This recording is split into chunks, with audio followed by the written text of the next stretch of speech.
आज देखेंगे हम लोग मोस्ट इम्पोर्टेंट टॉपिक जो केमिस्ट्री से बिलोंग करता है। ये पहला टॉपिक है आइसोटोप्स। आइसोटोप्स का हिंदी होता है समस्थानिक, और एक है आइसोबार जिसे कहते हैं संभारिक, और ये आइसोटोन्स है सम न्यूट्रॉनिक्स। इसको पढ़ने से पहले मैं कुछ और बता देना चाहता हूँ। ये इधर देखिए, यह अगर मान लीजिए नहीं लीजिए है सोडियम है, जो नीचे है इसे कहते हैं, हिंदी में कहते हैं परमाणु क्रमांक, और इसे कहते हैं परमाणु भार। इंग्लिश की बात किया जाए तो इसे कहते हैं एटॉमिक वेट, और इसे कहते हैं एटॉमिक नंबर। एक बात और बता देना चाहते हैं, इसी को एटॉमिक नंबर भी कहा जाता है, इसी को इसी को प्रोटॉन भी कहा जाता है, और इसी को इलेक्ट्रॉन भी कहा जाता है। बस डिफरेंट यह होता है कि जब ये प्रोटॉन के फॉर्म में होता है तो प्लस होता है, और इलेक्ट्रॉन के फॉर्म में होता है तो माइनस में होता है। बस इतना ही दिमाग में रखना है। और एक चीज और देखिए इसमें, तो ऊपर वाले आप कहेंगे भार किसको कहेंगे, तो भार हमेशा सर पे ही नहीं रखा जाता है। तो जो ऊपर रहता है उसे कहते हैं परमाणु भार, और जो नीचे रहता है उसे कहते हैं परमाणु क्रमांक। उम्मीद करते हैं आप लोग परमाणु क्रमांक और परमाणु भार आप लोग समझ गए होंगे। तो इस तरह देखिए, यहाँ से आइसोटोप्स होता क्या है, तो इसे कहते हैं समस्थानिक, ऐसे एलिमेंट जिनका एटॉमिक नंबर सेम हो और एटॉमिक वेट यानी जिनका परमाणु क्रमांक समान हो और परमाणु भार डिफरेंट हो, उसे ही कहते हैं, ऐसे एलिमेंट को क्या कहते हैं, समस्थानिक। जैसे हमने लिखा है यहाँ पे हाइड्रोजन 1H1 1H2 1H3, इसे कहते हैं प्रोटियम, इसे कहते हैं ड्यूटेरियम, इसे कहते हैं ट्राइटेरियम। अब आप देखेंगे तो समस्थानिक कार्बन के 3 हैं। देखिए सबका एटॉमिक नंबर जो है सबका सेम है। देखिए 612 613 और 614 यानी आइसोटोप्स कार्बन के कितने होते हैं, 3 होते हैं। और मैंने फिर यहाँ पे लिख दिया है ऑक्सीजन का भी यही चीज है।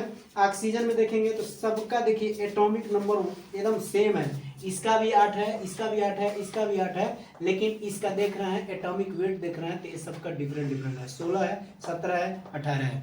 अब यहाँ से देखिए, ये हो गया समस्थानिक के बाद आया था। अब इसी का अपोजिट, ऐसे एलिमेंट जिनका एटॉमिक वेट सेम हो और एटॉमिक नंबर जो हो वो डिफरेंट हो। तो यहाँ पर देखेंगे सॉरी यहाँ पे गलत हो गया है, यहाँ पर रहेगा 18, यहाँ देखिए 18 रहेगा। तो आर्गन का एटॉमिक नंबर कितना है, 18, और कैल्शियम का कितना है, 20। देखिए दोनों डिफरेंट है, और इसका एटॉमिक वेट यानी परमाणु भार दोनों का सेम है, यानी यह एक दूसरे से क्या है, संभारिक है। कार्बन को देख रहे हैं 614 और नाइट्रोजन का देख रहे हैं 714। देखिए ये दोनों डिफरेंट है और ये दोनों क्या है, सेम है, इसलिए एक दूसरे को क्या हो जाएंगे, संभारिक हो जाएंगे। अब आ जाते हैं इसमें आइसोटोप्स को। आइसोटोन्स को कहते हैं सम न्यूट्रॉनिक, ऐसे एलिमेंट जिसमें जिसमें न्यूट्रॉनों की संख्या सेम हो। जैसे हमने यहाँ लिया है, तो आप न्यूट्रॉन निकालना हो तो कैसे निकालेंगे, आप सीधे कर दीजिए अप माइनस डाउन, या लिख सकते हैं ऊपर माइनस नीचे, या आप लिख सकते हैं परमाणु भार यानी atomic weight minus atomic number. यानी एटॉमिक वेट कितना है, 23, एटॉमिक नंबर कितना है, 11। निकालेंगे तो ये न्यूट्रॉन इक्वल टू कितना हो जाएगा, न्यूट्रॉन इक्वल टू आपका निकल जाएगा, आपका ये कितना आ जाएगा जी, 12। यानी इसमें कितना हो जाएगा, लेकिन रियल फार्मूला जो होता है वो ऐसे होता है, A = Z + N। इसमें जो Z है, ये देखिए इसको A से हम प्रदर्शित करते हैं, और इसको Z से प्रदर्शित करते हैं, और जो इसमें न्यूट्रॉन आता है उसको स्मॉल m से। तो कभी भी फार्मूला हो तो लिखना चाहिए A = Z + N। अगर न्यूट्रॉन निकालना है तो N = हो जाएगा Z - A - Z, इस तरह से निकल जाएगा। अगर हम यहाँ पे निकाला ऑक्सीजन का, तो आप देखेंगे यहाँ पर देखिए 16 में से 8 घटा देंगे तो कितना आ जाएगा, 8। अगर 14 में से 8 घटा देंगे तो कितना आ जाएगा, 6 घटा देंगे तो कितना आ जाएगा, 8।